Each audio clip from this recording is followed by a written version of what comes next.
વરસાદ બાદ કચ્છ જિલ્લામાં કુદરતી સૌંદર્ય સોળે કલાએ ખીલ્યો છે. લોકો માટે આકર્ષણનું કેન્દ્ર બન્યું. ભુજની ખારી નદીમાં નવા નીર આવતા નયનરમ્ય દ્રશ્યો જોવા મળ્યા હતા.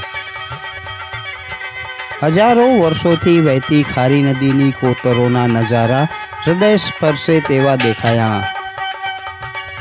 ભૂસ્તર શાસ્ત્રીઓ અને સંશોધકો માટે ખારી નદી આકર્ષણનું કેન્દ્ર બન્યું. નયનરમ્ય દ્રશ્યો જોવા માટે લોકો ખૂબ મોટી સંખ્યામાં ઉમટ્યા છે.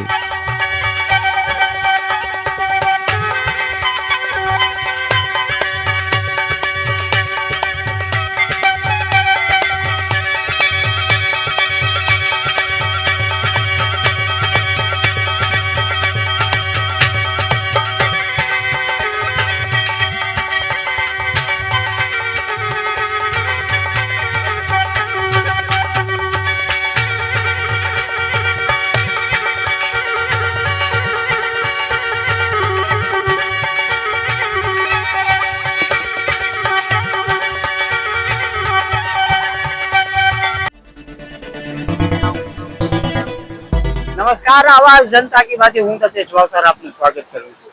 હાલમાં આખા ગુજરાતમાં ચોમાસો સોળે કલાએ ખીલ્યો છે અને ગુજરાતનો એવો એક પણ વિસ્તાર નથી જ્યાં બહુ જ સારો વરસાદ ન હોય. ગુજરાત આખામાંથી વરસાદના જે માઠા સમાચારો મળી રહ્યા છે. ઘણી જગ્યાએ રસ્તાઓ બંધ થઈ ગયા છે, ઘણી જગ્યાએ બાઢ જેવી સ્થિતિ થઈ છે, પૂર જેવી પરિસ્થિતિ થઈ છે. એમ જ આપણે જોયું કે પંજાબમાં પણ એવી સ્થિતિ થઈ છે. પરંતુ ભુજ શહેરની નજીક એક ખારી નદી આવેલી છે અને આ જે દ્રશ્યો તમને દેખાઈ રહ્યા છે તે નયનરમ્ય દ્રશ્યો છે તે ખારી નદીના છે. એવું કહેવામાં આવે છે કે ભુજની આ નદી માત્ર ચોમાસા પૂરતી જ વહેતી હોય છે, એટલે આ સમયે ખારી નદીમાં સહેલાણીઓનો પ્રવાહ ખૂબ જ વધારે જોવા મળતો હોય છે. ભૂસ્તર શાસ્ત્રી આ વિસ્તારમાં પહેલે હતા, એમનો આપણે અભિપ્રાય લીધો હતો અને અતીતમાં આપણે એક સ્ટોરી પણ બનાવેલી છે કે આ જે પાણીના કારણે જે કોતરો બની છે એ કોતરો લગભગ 20 લાખ વર્ષથી આ બનતી આવી છે. એટલે ડાયનાસોરના યુગથી આ કોતરો બનતી આવે છે અને જે ખારી નદી છે એનો અસ્તિત્વ કેટલાય વર્ષો જૂનો હોઈ શકે તેના ઉપરથી તેનું તારણ કાઢવામાં આવે છે. કચ્છ યુનિવર્સિટીમાં જે શોધપત્રો કરતા હોય છે ભૂસ્તર શાસ્ત્રીઓ, તેઓ આનો અનેક વખત જે છે પ્રયોગો કરી ચુક્યા છે અને અનેક વખત આ જગ્યાને દ્રષ્ટાંત બનાવીને આખા ગુજરાતમાં અને આખા દેશમાં જે પોતાના શોધપત્રો મૂકતા હોય છે. પરંતુ ચોમાસાના સમયમાં સામાન્ય વ્યક્તિઓને આ ખારી નદી એટલે એક સ્વર્ગ સમાન દેખાય છે. હાલ મારી પાછળ જે સહેલાણીઓ દેખાય છે તે પણ વરસાદનો આનંદ માણવા માટે આવ્યા છે અને આ જે ખારી નદીની કોતરો છે એ કોતરો જોવાનો જે લાવો છે એ લાવો ભુજના લોકો અને કચ્છના લોકો બિલકુલ જ ચૂકતા નથી. આ તો માત્ર એક વિસ્તાર છે, પરંતુ અહીંયાથી લગભગ એક તરફ 1.5 કિલોમીટર ઉત્તર તરફ અને અડધો કિલોમીટર દક્ષિણ તરફ જઈએ તો આ 2 કિલોમીટરના વિસ્તારમાં એવી કોતરો બનેલી છે કે કદાચ એવી કોતરો દુનિયામાં બીજે ક્યાંય જોવા ન મળે.